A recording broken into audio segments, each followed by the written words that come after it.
Muy buenas tardes a los colegas que nos acompañan de manera presencial y muy buenas tardes a quienes nos sintonizan en esta transmisión en donde las autoridades de gobierno detallan el trabajo institucional que se realiza para enfrentar el COVID-19. Saludamos a quienes nos acompañan esta tarde, al presidente de la República, el señor Carlos Alvarado Quesada, al ministro de Salud, el doctor Daniel Salas, y a la ministra de Educación Pública, la señora Giselle Cruz. Cedemos el uso a la palabra al doctor Salas, quien detallará el reporte epidemiológico de este miércoles 8 de julio. Muy buenas tardes al señor presidente de la República, don Carlos Alvarado, a la ministra de Educación, Giselle Cruz, a todos los que están presentes y siguiendo la transmisión en los diferentes lugares del país. Al ser 8 de julio se registran 350 casos nuevos por COVID-19. El total asciende a 5.836 casos confirmados. El rango de edad es desde los 0 hasta los 96 años. Tenemos 2.476 mujeres y 3.360 hombres. Tenemos también 4.130 costarricenses y 1.706 extranjeros.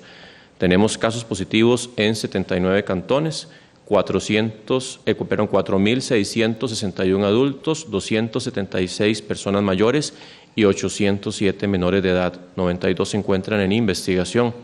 Tenemos 1.929 personas que han logrado recuperación. Están en 79 cantones, se suma Buenos Aires a la lista de cantones con casos recuperados. La cifra de fallecidos asciende a 24. Sin embargo, de este último caso fallecido, al no tener confirmación de que se haya notificado a su familia, no vamos a dar el detalle de esta persona, sino hasta después de la conferencia cuando tengamos esa confirmación. Tenemos 113 personas que se encuentran hospitalizadas, 11 de ellas están en cuidados intensivos. El rango de edad de estas personas va desde los 49 hasta los 76 años y como habíamos indicado el día de ayer y lo reforzamos ahora, los 7 cantones con más casos en los últimos 3 días que reportan más de 30 casos en esa sumatoria son San José, Desamparados, Alajuelita, Alajuela, Heredia, Tibás y Goicoechea. A continuación, el presidente de la República, el señor Carlos Alvarado, dará algunos anuncios importantes. Escuchamos al presidente. Muy buenas tardes a todas las personas que siguen esta transmisión, a los compañeros y compañeras de la prensa que nos acompañan, a la señora ministra de Educación, doña Giselle, y al señor ministro de Salud, don Daniel. Quisiera hacer tres anuncios y un breve comentario. El primer anuncio es que luego de su intervención médica y del satisfactoria, pero el tratamiento que debe llevar ahora adelante, nuestra ahora exministra de Turismo, doña María Amalia Rebelo, presentó su renuncia para atender los temas de salud. A doña María Amalia, mi agradecimiento y nuestro agradecimiento, pues llevó adelante un trabajo muy destacado en esta cartera durante los primeros 2 años que fueron de crecimiento constante para el sector turismo y durante los últimos meses que fue a afrontar esta situación tan complicada para el turismo. A ella mi agradecimiento profesional y personal. Hemos nombrado el día de hoy en el Consejo de Gobierno a la persona que asumirá la cartera de presidencia del ICT y ministro de Turismo, que es el señor Gustavo Segura. El señor Gustavo Segura es economista de la Universidad de Costa Rica y máster del INCAE. Él en esta maestría también tiene una concentración en desarrollo sostenible. Él ha sido asesor y gerente de desarrollos turísticos como el Pacuare Lodge y el Lapa Ríos, que es parte del National Geographic Lodge del mundo. También ha sido gerente de otros hoteles importantes como el Marriott Los Sueños o como Punta Islita. Ha participado en juntas directivas del sector como en la Cámara de Hoteleros y también fue miembro de la Cámara del ICT. Ha sido directivo del ICT, conoce la institución. Como consultor ha asesorado a países como Perú y como Ecuador en el desarrollo de sus estrategias y sus productos turísticos. Don Gustavo Segura asume desde el día de hoy la cartera de turismo y este mismo día está ya en reunión con el personal del ICT y sus principales responsabilidades versarán en este momento con la atención de la pandemia, con el cronograma que tenemos fijado para la apertura en materia de aeropuertos. Diferenciemos eso de fronteras terrestres, eso no está para apertura, sí tenemos un cronograma para aeropuertos, así como los temas bancarios y de financiamientos del sector turístico del país. En materia de albergues, quisiera hacer una breve mención. Cuando la Comisión de Emergencias ha contactado municipios para tener albergues, es para generar albergues en la comunidad para personas de la propia comunidad, para aislar a personas contagiadas de otras, para no contagiarlas. Es decir, los esfuerzos para hacer albergues en una comunidad son para proteger a las personas de la misma comunidad, tanto las personas contagiadas como las personas de estos cantones. Y esto lo subrayo también a petición que agradezco de muchos alcaldes y alcaldesas, porque cuando se habla de albergues, muchas personas creen que es para traer a otras personas de fuera del país o de otros lugares, y ese no es el caso. Es para proteger a las mismas comunidades con sus personas. Ese es el esfuerzo que se lleva adelante. Y agradezco a los alcaldes pedir que me pidieran hacer esta aclaración porque es muy importante. Es muy importante para evitar malos entendidos. En unos segundos la ministra de Educación detallará lo que se ha trabajado también en conjunto con el ministro de Salud en materia del curso lectivo. Ciertamente por la situación actual de la pandemia, la fecha de reanudación del curso lectivo se pospondrá, porque no hay las condiciones para reanudar y se pospondrá hasta septiembre, en las circunstancias que la ministra detalle. Sí decir que todos los esfuerzos educativos siguen adelante, es más del 97% de los educadores que se están capacitando virtualmente, ingresarán a capacitación también, se están haciendo todos los esfuerzos de digitalización y además de con materiales didácticos que los niños y las niñas y jóvenes de todo el país puedan seguir su proceso educativo. En ese esfuerzo no vamos a cegar, pero también debemos proteger a nuestros jóvenes, a nuestras niñas y niños y a sus parientes en este contexto de COVID-19. Doña Giselle profundizará sobre estos detalles.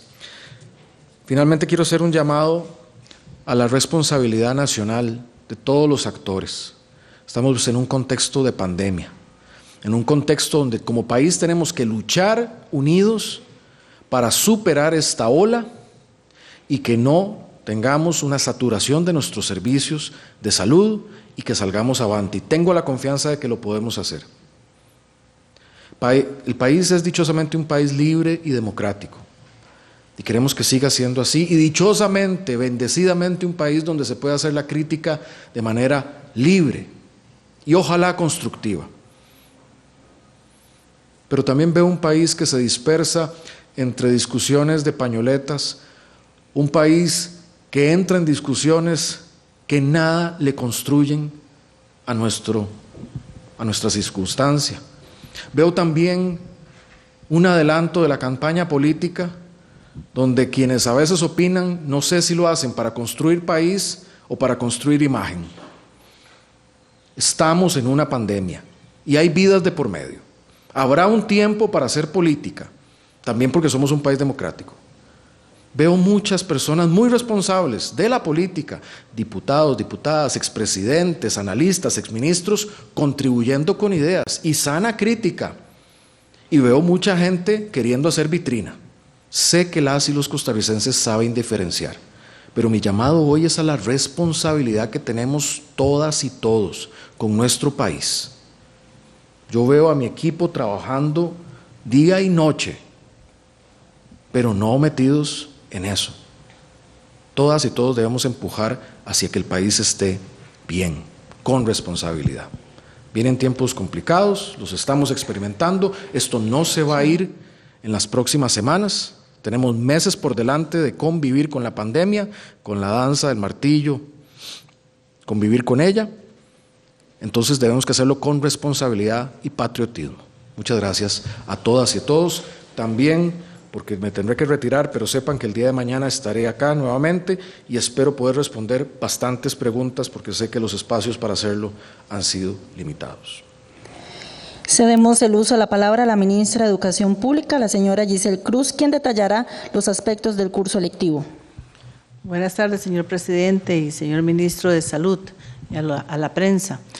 Como lo decía el señor presidente, vamos a hacer una postergación del la reanudación de las clases presenciales por la condición de la pandemia. Siempre hemos sido claros de que hemos hemos organizado una estrategia denominada Regresar, que tiene también como un componente de valoración la educación a distancia. Seguiremos fortaleciendo esta educación a distancia, haciendo todos los esfuerzos necesarios para que todos los niños y niñas, jóvenes de este país tengan un servicio educativo en las condiciones que estamos. Seguimos trabajando en la capacitación docente. El 13 de julio los docentes empiezan una capacitación sobre el uso de los protocolos. El uso de los protocolos no es solo para la presencialidad, es el uso del protocolo también. Ellos son formadores de cambio y como formadores de cambio los docentes pueden incidir en las familias y en sus estudiantes para seguir utilizando los protocolos de manera adecuada. Así es que esta postergación del curso lectivo presencial lo estaremos valorando nuevamente para septiembre. Esa es la fecha que nos hemos fijado de acuerdo a las condiciones de la pandemia y haciendo todos los esfuerzos necesarios para avanzar con nuestros estudiantes en donde esté cada uno de ellos. Hemos construido una información donde le hemos pedido a los directores de los centros educativos nos indiquen de qué manera se comunican con cada uno de sus estudiantes. Esa información se está construyendo, trabajando en esa data realmente fina para saber cómo se comunica los 1.200.000 estudiantes, cómo se comunica el docente con ellos. Y hemos visto que de manera con material impreso, a través de la plataforma Teams, tenemos más de 400.000 estudiantes en la plataforma Teams y el 97% de los docentes capacitándose y organizando su trabajo pedagógico a través de esta plataforma.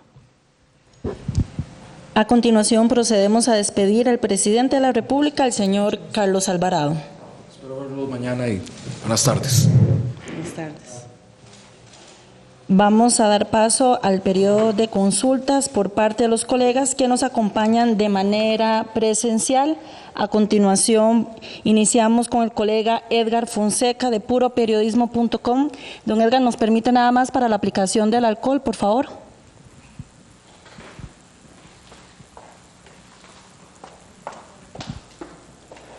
Buenas tardes, señora ministra. Buenas tardes, señor ministro. Doña Giselle, de lo que usted acaba de informar, se está postergando con miras a septiembre el reinicio del curso lectivo. Pero está también planteada la posibilidad de la suspensión de Esa es mi pregunta para usted. Y una adicional en cuanto al uso de los centros educativos como posibles albergues de pacientes COVID que se está planteando en algunas localidades del país. Don Daniel, para usted, de la información que usted suministró hace 2 días en cuanto a proyecciones de casos nuevos de aquí al final de agosto y el escenario mejor o peor que puede enfrentar el país, ustedes también tienen en consideración, en valoración, la posible proyección de víctimas mortales al ritmo de gravedad de contagios que se está notando en este momento en el país. Y una consulta adicional, don Daniel, en cuanto al programa humanitario con la ONU, que empezó semanas atrás, ¿cuál ha sido el alcance hasta el momento y si está implicando en algún momento por parte de la ONU la recepción de inmigrantes desde diferentes sectores fronterizos, sea del norte o del sur? Muchas gracias. Iniciamos con el ministro de Salud, el doctor Daniel Salas. Gracias, don Edgar, por su pregunta. Con respecto a la información, respecto al número de proyecciones de los posibles fallecidos que habrían, en realidad pues existen estimaciones.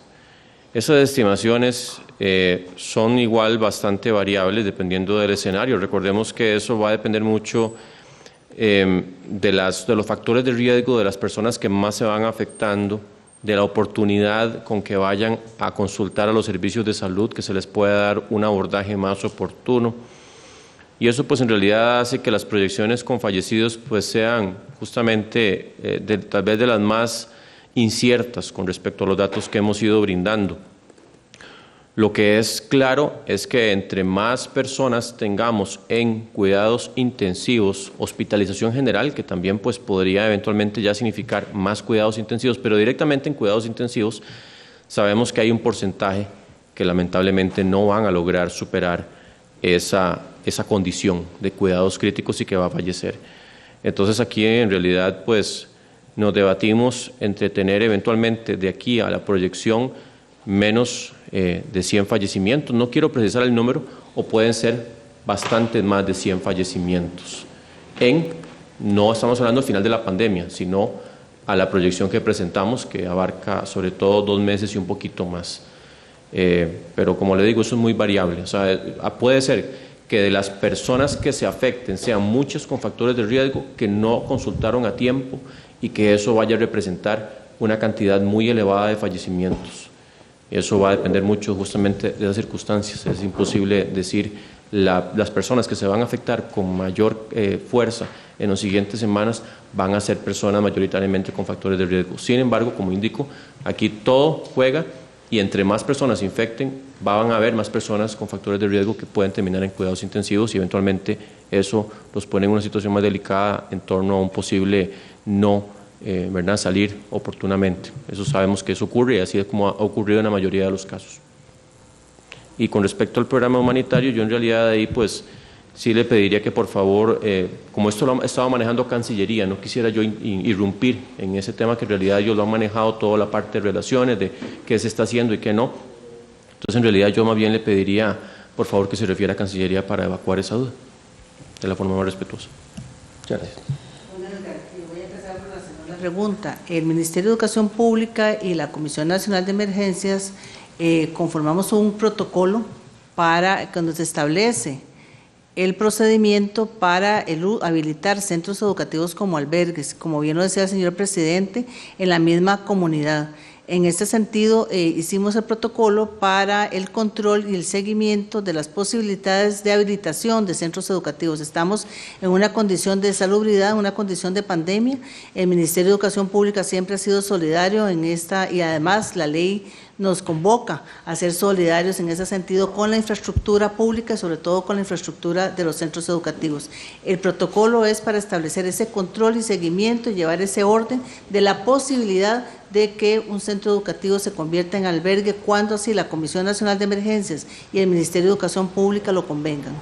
Y la primera pregunta, usted se refería a declarar el curso lectivo incierto. En realidad, el Ministerio de Educación Pública y el Estado costarricense tienen la obligación de continuar con el servicio educativo, aún estando en condiciones de pandemia. Por eso hacemos todos los esfuerzos necesarios para que nuestros estudiantes sigan en contacto con sus docentes. Tenemos a los docentes en la plataforma para que organicen su trabajo. Es una forma diferente de acercarse al servicio educativo, eso estamos totalmente claros. Tenemos datos que son notorios, pero no son suficientes, hay que seguir haciendo esfuerzos en ese sentido y además hemos creado un plan integral de atención al servicio educativo que va del 2020, 2021 y el primer semestre del 2022 que le corresponde a esta administración para poder ir nivelando a sus estudiantes con los contenidos necesarios a través de los diferentes sistemas informáticos que estamos configurando, que hemos elaborado. Vamos a tener data del nivel educativo de esos estudiantes para poder apoyar a los docentes y a las familias durante este año hasta lo que le corresponde a la administración. Continuamos con el colega Óscar Ulloa de Noticias Repretel. Por favor, colega, indicar a quién estarían dirigidas sus consultas. Buenas tardes, señor ministro y señora ministra, para cada uno. Don Daniel, primero quisiera consultarle cómo es la coordinación actualmente con las municipalidades, si ellos participan en la toma de decisiones o no, con algún representante o no, porque parece muy extraño que la comisión quiere instalar albergues y hay alcaldes, gobiernos locales que simplemente dicen no, aquí no. Y es una decisión técnica, sanitaria, respaldada y simplemente por criterios a veces políticos o porque la población no quiere, ustedes permiten, bueno, aquí no y ahí ven cómo se instalan, los toman en cuenta, cómo es la toma de decisiones y la coordinación con el sector municipal. Y en segundo lugar, don Daniel, lo que está pasando hasta ahorita y lo que está pasando con los números es pura desobediencia y irresponsabilidad de la gente o hay algún fallo en la estrategia que se está llevando desde las autoridades. Hemos visto en países como Estados Unidos que la reapertura prematura, los resultados que está dando, suben los contagios y demás. Quisiera un análisis en esa línea. Y para la ministra de Educación, quisiera saber, doña Giselle, ¿cómo fiscalizan que los educadores estén teniendo contacto con sus estudiantes, en el entendido que es una planilla enorme y tal vez eso lo dificulta, pero hay algunas quejas de profesores que no aparecieron muy pocos o tuvieron poco contacto con alumnos. Y si están contemplando el rebajo de salarios a educadores o suspender contratos, por ejemplo, algunos de materias especiales o personal administrativo, si eso se está valorando, haciendo o si lo descarta el gobierno. Gracias. Iniciamos con el ministro de Salud, el doctor Daniel Salas. Sí, gracias por las preguntas. Con respecto a la coordinación con las municipalidades, desde que empezó a funcionar el Centro Operativo de Emergencias, el COE, tenemos una mesa temática que se encarga de la coordinación con las municipalidades, que ahí está participando el IFAM, está participando la Unión de Gobiernos Locales, otras instancias que apoyan en ese tema. Y ahí se hace justamente esa coordinación local. Recordemos, las municipalidades pues obviamente tienen autonomía, pero sí yo quiero reiterar, o sea, si yo tuviera que calificar municipalidades en la escala de preparación para contener la posibilidad de transmisión comunitaria y no tienen la previsión de un albergue para hacer los aislamientos en el momento oportuno, en realidad tienen puntos menos. O sea, son municipalidades que están con puntos menos con respecto a la preparación. Claro que pues esto lo coordina, como indicábamos, la Comisión de Emergencias en esa mesa respectiva y así ha sido desde el principio. Pero pues claro que existen eventualmente posiciones por esa autonomía también que existe de las municipalidades, que ahí también está la ANAI, la Asociación Nacional de Alcaldías y Intendencias, y además de la Unión de Gobiernos Locales, en esa mesa que, como le digo, ha estado funcionando desde el inicio de la pandemia y nos ha permitido también coordinar muchos de los aciertos que hemos tenido en los diferentes cantones. Y con respecto a qué es lo que está facultando eventualmente los casos que tenemos en este momento, yo diría que hay una combinación de diferentes situaciones. Obviamente el asunto de la desobediencia, la irresponsabilidad de cierto sector de la población, que como yo lo había indicado, esa desobediencia, esa responsabilidad de cierto sector, pues lleva a que haya una afectación mayor, y eso pues es innegable. O sea, cada fiesta que piensen que solamente es para disfrutar un rato entre las personas puede llevar dolor, puede llevar aflicción a otro sector de la población o ese mismo sector, porque como en esto puede ser que sea una fiesta de adolescentes que no midieron el riesgo, pero incluso puede haber personas en su misma familia que se afecten gravemente o que pueden incluso fallecer. Así de sencillo es esto, ¿verdad? Aquí no hay mucho tela que cortar. Obviamente pues también ha habido un asunto de impacto desde el desplazamiento ahora en la zona norte, la parte que hemos tenido inicialmente en zona norte que se ha venido desplazando hacia el gran área metropolitana, pues también ha sido uno de los factores que han colaborado, y eventualmente la reapertura yo siento que la habíamos llevado bastante bien. O sea, obviamente pues cuando existen aumento de casos tenemos que replegar la parte de la apertura, porque pues siempre se incrementa el riesgo, pero en realidad venía bastante bien. Yo creo que también aquí ha habido una confusión de las personas de lo que hemos hablado, la reapertura económica, el hecho de dar la facultad de que ya se abran tiendas, de que se abran restaurantes, por ejemplo, los fines de semana, no significa para nada ni en lo absoluto de que haya una apertura social, o sea, que podamos quebrar o quebrantar, violentar las burbujas sociales. Y creo que eso ha sido también un asunto que lamentablemente la gente lo ha confundido, a pesar de que hemos sido muy enfáticos que las burbujas sociales es de las principales medidas que tiene que sostenerse. No se trata de romper burbujas sociales el hecho de hacer apertura económica. Sobre la estrategia, no ha fallado, don Daniel, disculpe. Yo creo que la estrategia no es perfecta, ninguna estrategia en ningún país ha sido perfecta, todo tiene oportunidades de mejora y en el camino hemos ido aprendiendo mucho. Así que esos ajustes y esas medidas que podamos tomar, en todo momento las estamos analizando, todos los días vemos los números, los indicadores y con base en eso hacemos los ajustes que consideremos respectivos. Continuamos con la ministra de Educación, la señora Giselle Cruz. Don Oscar, además del control que deben de llevar los directores y los jefes de esos directores como parte de sus funciones, a nivel del MEP central tenemos dos sistemas, el TIMS, que es la plataforma donde están los docentes por el número de cédula, y el sistema de gestión centralizado. Es un sistema de gestión donde los directores nos están reportando de qué manera los profesores están comunicando con cada uno de sus estudiantes. Esa correlación de datos es lo que nos permite a nosotros generar alguna data para poder dar ese seguimiento. Y con respecto a los nombramientos, tenemos a partir del 13 de julio, que ya fueron anunciados, y también se les informó a los funcionarios que van a ser nombrados desde hace días. Son más de 1.735 funcionarios que ingresan a partir del 13 de julio, ya les llegó su notificación, es un proceso que viene desde el mes de mayo. Vamos a continuar con el colega Alan Arroyo. Sobre los salarios, si los van a recortar o suspender contratos. No hay suspensión de contratos, al contrario, más bien a partir del 13 de julio se están nombrando docentes en plazas vacantes que estaban con necesidades de servicios, según reporte de los directores. Vamos a continuar con el colega Alan Arroyo, Noticias Colombia. Colega, les recordamos que la conferencia debe finalizar a las 2 de la tarde y como hay bastantes colegas, por favor les pedimos que sean muy concretos y precisos en sus consultas. Adelante, Alan. Gracias, buenas tardes a ambos ministros y a los que nos escuchan y nos ven. Para don Daniel Salas, quería una actualización con el tema de las cuarterías, ministro. Si hay un nuevo reporte de cómo se ha comportado la aplicación de pruebas y también si maneja salud, la caja entiendo que bueno está reunida en este momento, la junta directiva, pero si maneja salud, ¿cómo ha estado el comportamiento de las últimas horas? Esta mañana nos decía don Marco Vargas, el jefe del SIACO, que ya estaba, que solo quedaban hasta ayer en la noche 8 camas disponibles en ese centro médico y posiblemente se iban a dar más traslados en las últimas horas. Y también al señor ministro, yo sé que hay mucha incertidumbre, pero la población también busca cierta certeza. Se había dicho en su momento, y esto ha venido cambiando y lógicamente ha pasado en otras zonas del mundo, los cambios de pronósticos, de proyecciones, pero ¿qué tan certero puede ser que para septiembre las clases se puedan reanudar? Inclusive para septiembre estaba previsto, no sé si aún se mantiene, la proyección de ciertas actividades masivas con restricciones, pero eso daba algo de esperanza a la población. No sé en este momento qué tan certero puede ser. Y para la ministra de Educación, se posterga el inicio de clases para septiembre, pero todavía quedan muchas dudas. ¿Qué va a pasar con evaluación, con los graduados, por ejemplo, para este año, que todavía hay incertidumbre, las pruebas para colegios técnicos, el tema de comedores? ¿Cómo va a ser la evaluación para el cierre del año?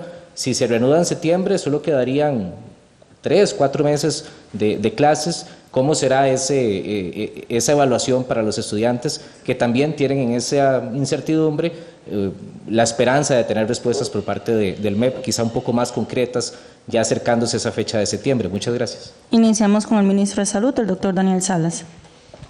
Sí, gracias Alan por sus preguntas. Con respecto a SEACO, de los 113 personas hospitalizadas, tenemos 73, corresponde con un 83% de la capacidad.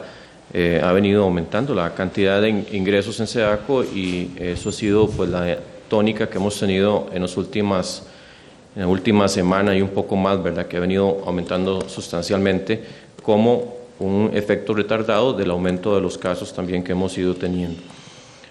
Con respecto al asunto de las cuarterías, hemos tenido un total de 150 casos asociados a cuarterías entre lo que son contactos directos y también indirectos, o sea, que han sido detectados, ¿verdad?, y que pues sigue el seguimiento. Se trata de hacer toda la contención posible dentro de todas las acciones que se coordinan con los entes respectivos, ¿verdad?, donde está pues obviamente la parte de colaboración en la toma de muestras con la caja, con la comisión de emergencias, con las diferentes municipalidades, y que se logran articular en medio de escenarios tan complicados como lo hemos indicado, como lo son las cuarterías. Continuamos con la ministra de Salud, la ministra de Educación, la señora Giselle Cruz. Sí, con respecto a los comedores, mantenemos el modelo de comedores con la entrega de los alimentos, como lo estamos haciendo, y eso sería hasta el 23 de diciembre, que se postergó el curso lectivo. Con respecto a las pruebas, habíamos suspendido como requisito de graduación las pruebas FARO y también las pruebas de educación técnica, las especialidades técnicas. Lo que aprobó recientemente el Consejo Superior de Educación es una modalidad que combina entre lo virtual y lo presencial, que son las prácticas supervisadas, las prácticas que hacen los muchachos para egresarse a la educación técnica en la medida de las posibilidades que las empresas también ajusten a los protocolos establecidos. Y con respecto a la evaluación, la promoción es una combinación de lo que está haciendo el muchacho de manera a distancia, los trabajos que el docente le envía y él retribuye, y eso combinado con un instrumento sumativo será lo que se defina la condición de promoción del estudiante final de año. Así es que es un modelo diferente, es una forma diferente, totalmente adaptada a las condiciones actuales.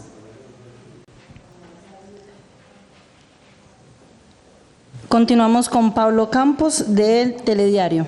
Muy buenas tardes para los dos. Mi primera pregunta para usted, don Daniel.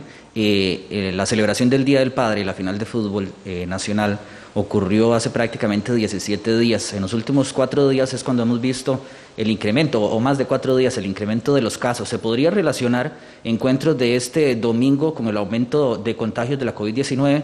Y si entra una preocupación porque en menos de un mes se acercan 3 feriados, el 2 de agosto, el 25 de julio y también la celebración del Día de la Madre, si podría ser otro atentado para aumentos de casos como los que tenemos hoy. Iniciamos con el ministro de Salud, el doctor Daniel Salas.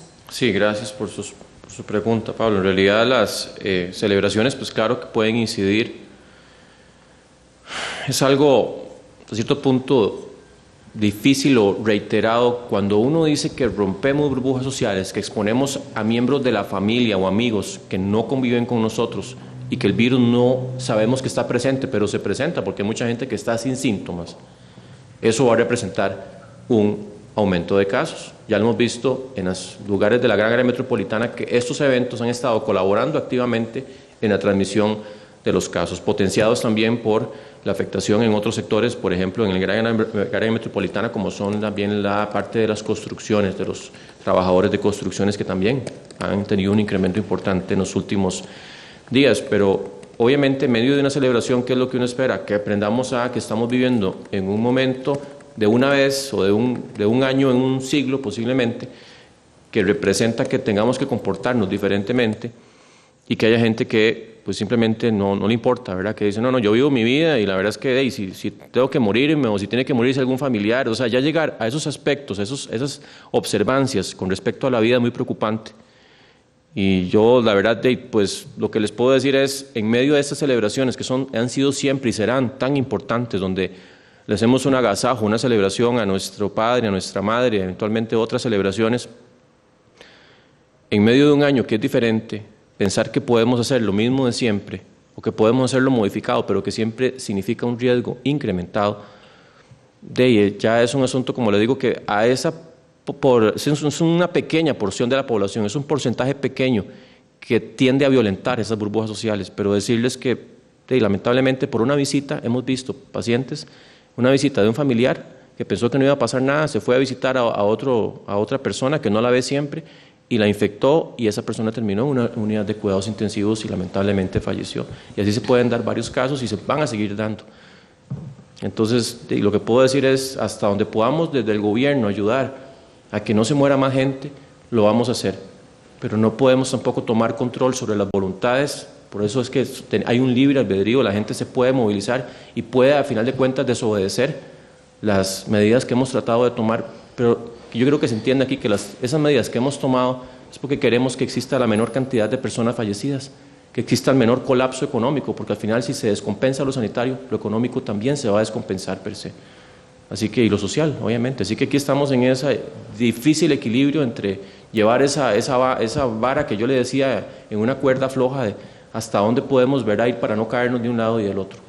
Don Daniel, así nada más de manera puntual, me gustaría también saber si del total de contagios hay un porcentaje donde se diga que esa cantidad de contagios se dieron por personas que estaban trabajando y un porcentaje de personas que se diga que se contagiaron por encuentros como estos. Y también quiero aprovechar mi segunda pregunta para doña Giselle.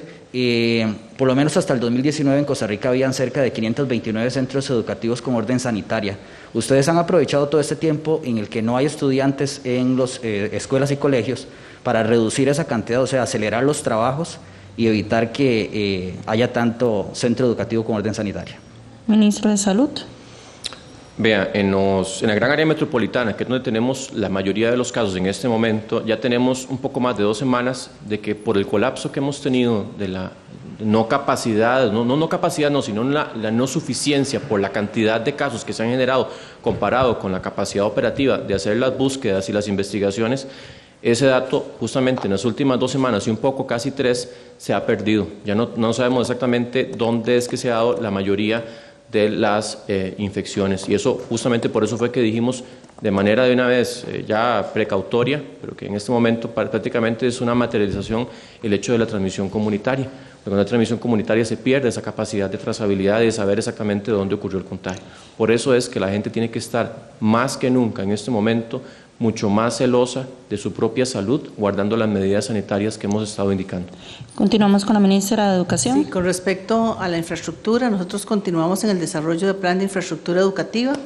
Esto también tiene centros educativos que han tenido orden sanitaria y además hemos instalado más de 300 tanques de agua para suministro de agua en aquellos centros educativos que tenían esta problemática. Pero hemos continuado con el plan de infraestructura educativa. Continuamos con la colega Melisa Jerez de AM Prensa. Muy buenas tardes a todos. Aprovecho para hacer mis 3 consultas. La primera para doña Giselle. Ahora que se anuncia esta postergación del curso, o más bien el curso lectivo presencial, le consulto si tienen el dato de cuántos estudiantes no han podido recibir clases a distancia por la falta de internet o computadoras, y lo mismo en el caso de estudiantes extranjeros que se han ido a su país por alguna u otra razón o al país de sus padres y que estando allá pues no han podido recibir estas clases a distancia y cómo abordan este tema con ellos. Luego mis 2 para don Daniel. Hay una prueba rápida que está en este momento ya pues saliendo a la luz para detectar el COVID, que se practica similar al test de la glicemia para los diabéticos en el dedo. Le consulto porque esta aparentemente tiene un 98% de efectividad y el resultado estaría más o menos en 15 minutos y aparentemente es $5 más barata que las que actualmente pues, se practican en el mundo. Quisiera saber si han conocido sobre esta prueba, sobre esta técnica y si la podrían considerar o sobre alguna otra.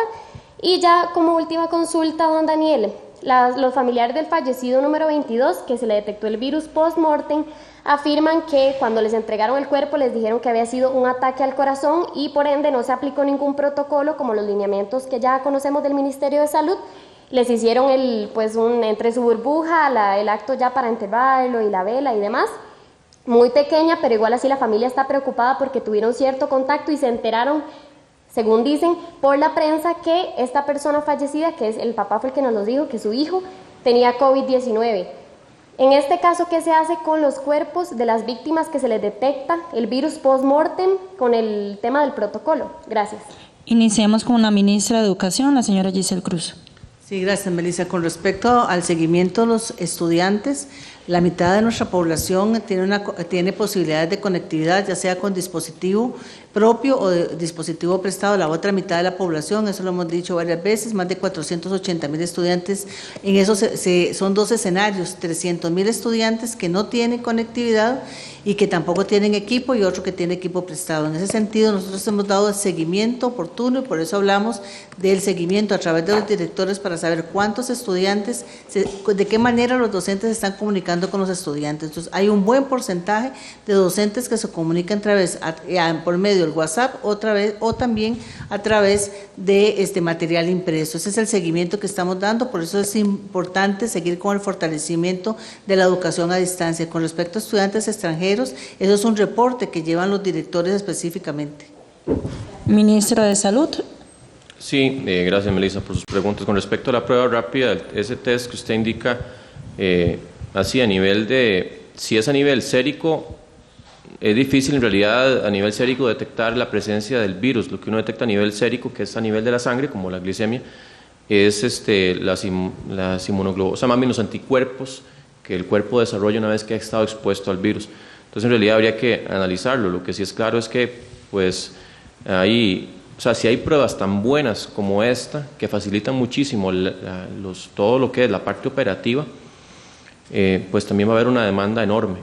O sea, nosotros incluso tuvimos la intención y se habían comprado máquinas porque había una orden de compra para tener una prueba que no es rápida, pero sí es una prueba que permite a nivel de biología molecular detectar en cuestión de 1 hora varios casos, ¿verdad? No muchos, pero sí era importante para la aspiración que teníamos de descentralizar las pruebas. Sin embargo, pues lamentablemente a nivel de mercado ha sido muy irregular y entonces de repente ofrecen o puede ser que esté disponible y después dicen no, ya no se puede cumplir, ya hay una demanda muy grande, los países desarrollados han estado acaparando justamente las tecnologías que permiten hacer una detección mucho más rápida.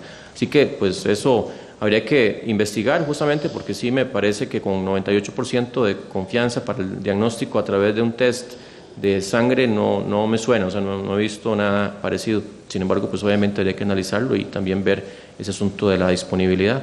Y con respecto a los familiares que usted me indicaba esto, que ellos no conocían, recordemos, de todos modos hay ya un lineamiento que está publicado en la página web para todo lo que es la realización el manejo de las personas fallecidas y cómo se efectúan los funerales, ¿verdad? En ese caso, las que sean COVID positivas. Sin embargo, también recordemos que hay algunos hallazgos que se pueden dar incluso post-mortem, ¿verdad? De muestras que se toman y que puede ser después de la muerte que se detecte que el paciente tenga el COVID, que sea COVID positivo. En ese sentido, pues yo creo que de todos modos, en este caso, pues de manera precautoria deberíamos de manejar justamente los funerales, pues justamente con todas las medidas de seguridad y sin entrar en contacto directo con la persona, con el cuerpo de la persona fallecida, para evitar cualquier tipo de circunstancia, porque pues igual puede ser que el examen eventualmente no detectó el COVID, pero puede ser que sí haya tenido el virus, ¿verdad? Entonces, y que no necesariamente haya muerto, porque recordemos que en esto hemos dicho mucho, puede ser que muera por el COVID, o puede ser que muera con el COVID, que es muy diferente, o sea, que tenga una infección, pero eso no lo llevó al fallecimiento, es muy diferente también, pero de manera precautoria es mejor no entrar en contacto de todos modos en los oficios fúnebres con la persona fallecida, ¿verdad?, con el cuerpo. Continuamos con el colega Tomás Gómez, del Observador. Gracias, buenas tardes. Primero, don Daniel, quería preguntarle por el tema de construcción. Vuelve a mencionarse como uno de los puntos peligrosos que tenemos ahorita. ¿Está el dato exacto ya de cuánta gente, cuántos casos hay relacionados con ellos y qué protocolo se ha hecho, por ejemplo, de operativos? ¿Se ha revisado como se revisó, por ejemplo, la parte agrícola en la zona norte? Porque también se ha mencionado que hay algunos proyectos suspendidos, entonces queremos saber cómo lo maneja Salud, dada la identificación que hizo de un posible foco en este sector de la construcción. Y en el escenario nuevo que tenemos, donde las autoridades han mencionado que hay un nuevo perfil demográfico de las personas afectadas por la pandemia, en este momento, ¿qué ajustes se han tenido que hacer para ser más efectivos en el combate y para cuándo esperamos el pico de contagios de esta segunda ola?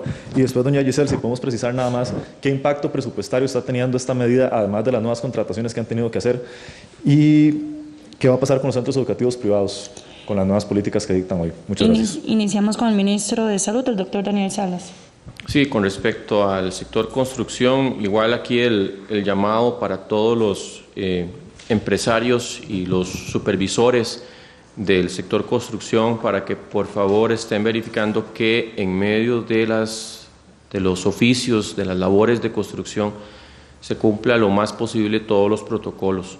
Esto es muy sensible y hemos tenido una cantidad de casos que supera ya los 200 en las últimas 2 semanas y un poquito. Y eso pues también es preocupante porque no solamente son esos casos directos ahí, sino también las exposiciones que ellos hacen a nivel comunitario y todos los casos que se asocian con ellos. Y en eso hemos tenido un aporte muy importante. Recordemos que en el sector construcción es el MIBA el rector, y ellos han hecho un enlace con el Colegio Federado de Ingenieros y Arquitectos, también con las municipalidades a través de la mesa respectiva, y también ya se está planificando para empezar un operativo de supervisión en acompañamiento con el Ministerio de Salud, justamente de ver las condiciones de las construcciones y ver cómo se puede mejorar, porque aquí la idea no es molestar a nadie o suspender actividades, es simplemente buscar la forma en que ellos puedan cumplir con las medidas y que puedan seguir sabiendo que es un sector también muy importante en la parte productiva.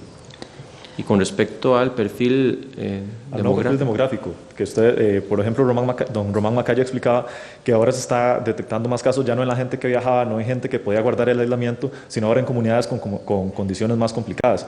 ¿Qué ajustes hacen ustedes para mantener una política efectiva contra el COVID?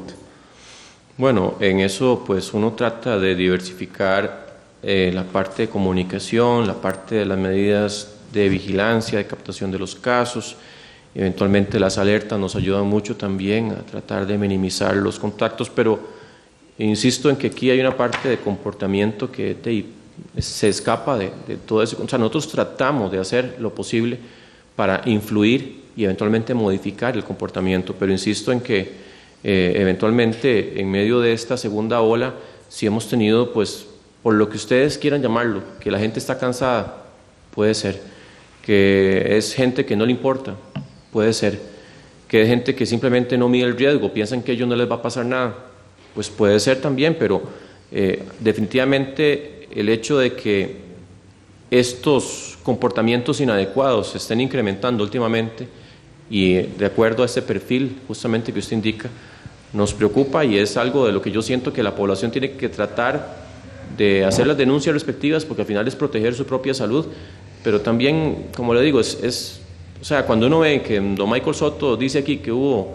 200 o más fiestas que tuvieron que atender por denuncias el fin de semana y que esto pues puede seguir, en realidad es muy preocupante y es algo que es parte del comportamiento humano. Tal vez es entender eso, que estamos en un año totalmente atípico, un año de pandemia, un año de una vez en un siglo, como yo indicaba, y es lamentable, ¿verdad?, que no podamos comprender el impacto que tiene esta situación tan delicada y que al final pueden haber mucha gente que se puede salvar y que no se puede, y que si no reaccionamos, como yo le decía anteriormente, esa gente no se va a salvar, hay gente que no va a tener la oportunidad de tener esa unidad de cuidados intensivos. Continuamos con la ministra de Educación. Y sobre el pico, aproximado una fecha para el pico de esa segunda pandemia. Recordemos que en las medidas que habíamos proyectado habían dos escenarios, uno con medidas y otro sin medidas. Eso sin medidas es sin que la gente acate o a la gente acatando en su mayoría, porque sabemos que siempre pues, va a haber lamentablemente algunos que no van a acatar.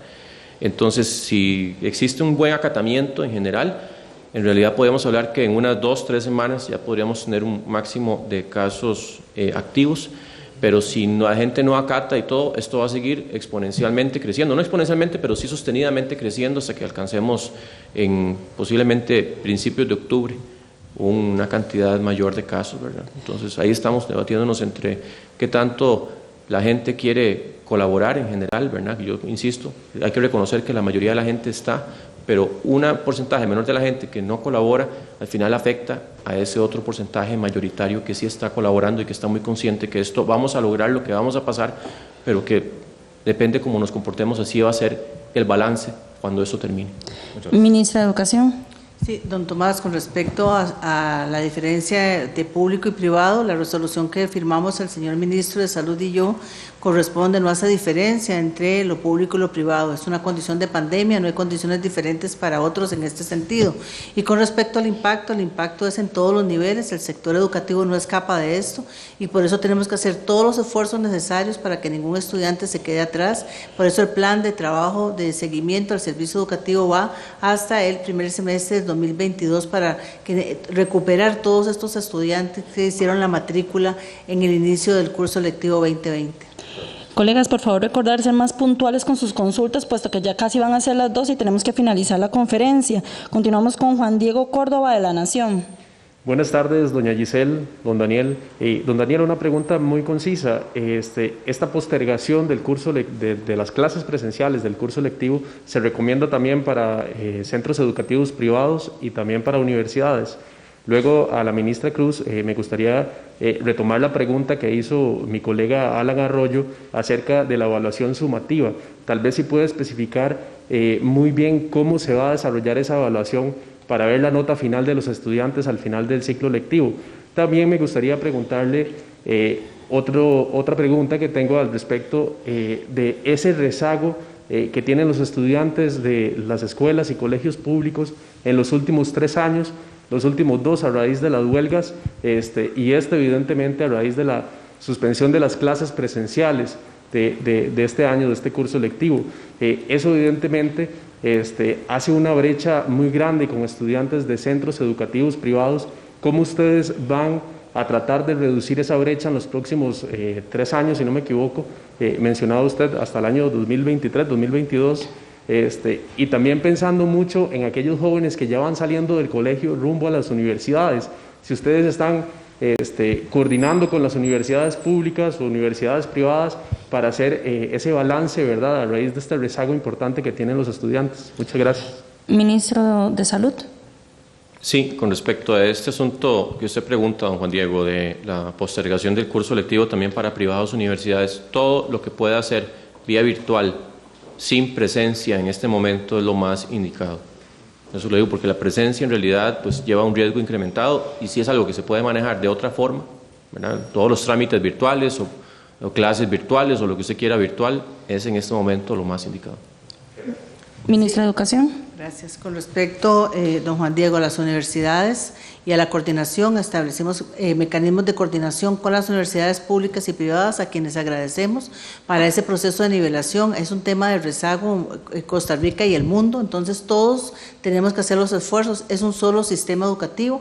Hemos conversado con las universidades públicas y privadas para atender la población de nuevo ingreso, que tiene un perfil diferenciado, como usted lo mencionaba, con respecto a los de otros momentos. O sea, hay que tomar las medidas ahí responsablemente, tanto la universidad pública como la privada. Con respecto al rezago, la diferencia entre la huelga y ahora es que ahora contamos con los docentes están haciendo sus mayores esfuerzos en ese sentido, y para eso está la estrategia que es hasta el primer semestre del 22, para darle seguimiento a esos contenidos base que hemos definido y que el estudiante pueda ir haciendo esa nivelación, pero rezago va a haber.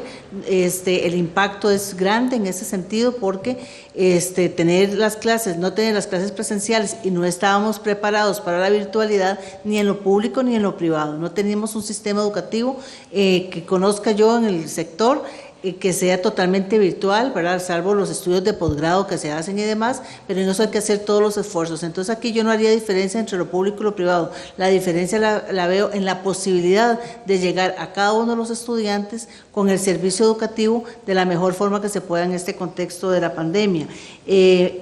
Con respecto a la evaluación, la otra pregunta suya, la respuesta es un tema muy técnico, entonces voy a tratar de explicárselo de una manera sencilla. Para promover este año los estudiantes va a haber una combinación de lo que el docente le envía a las casas a los estudiantes, o lo hacen a través de la virtualidad, o sea, responder a esos trabajos que el docente envía, eso combinado con un instrumento sumativo. ¿Y por qué un instrumento sumativo? Pueden ser varios, porque hay diferentes asignaturas que tienen diferentes enfoques.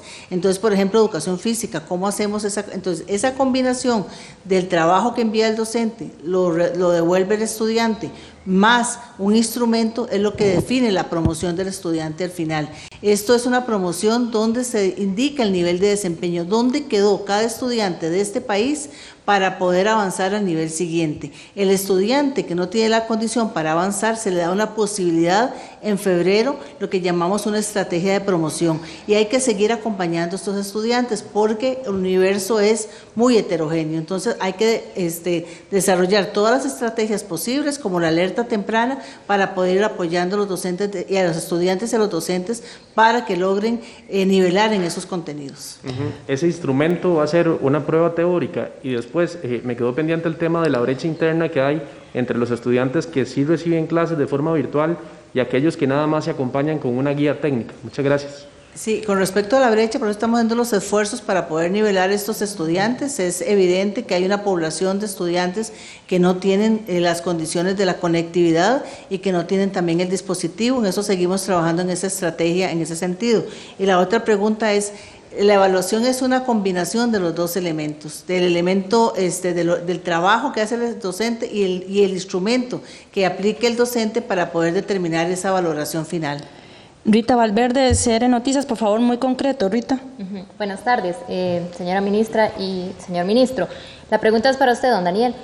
Usted había notificado acá que había un retraso para el personal que tenían para notificar a las personas contagiadas debido a la gran cantidad o el aumento que ha habido en estos días.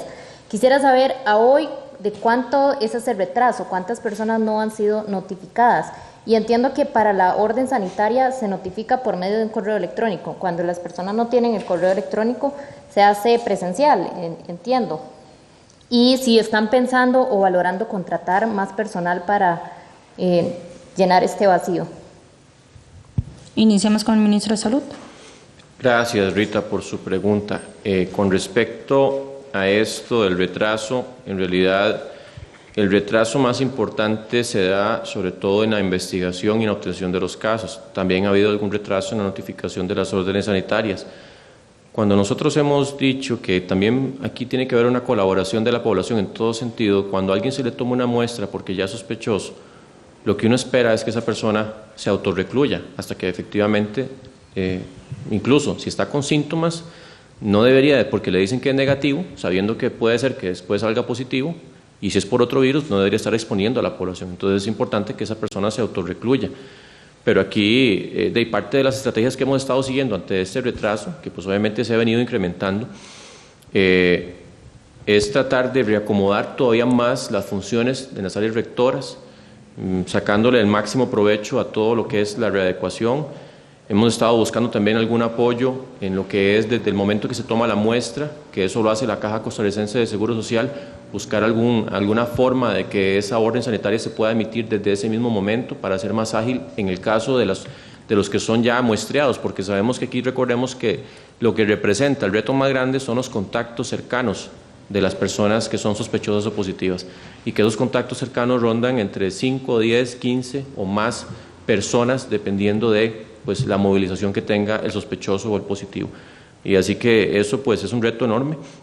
También hemos estado viendo eventualmente con la Comisión de Emergencias algún tipo de eventual de contratación para apoyar en esto, y hemos estado buscando otros mecanismos que pues en realidad no quisiera en este momento decirlos porque hasta que no se concreten es mejor no indicarlos, pero hemos estado dándole vueltas al asunto de cómo podemos manejar, sobre todo en las áreas rectoras que representan, que ya hemos dicho, los cantones que tienen más carga en estos últimos días, que son las que verdaderamente ha habido un colapso más importante. Don Daniel, ¿por qué no se está contemplando sumar personal, debido a que pues esto es una notificación importante para que la gente contenga y no contagie a nadie más? Y la otra es si podemos tener el dato de cuántas personas no han sido notificadas hasta hoy, de cuál es el retraso. Sí, como le indicaba, nosotros la contratación de eventuales no es un mecanismo que esté normalmente amparado dentro del Ministerio de Salud.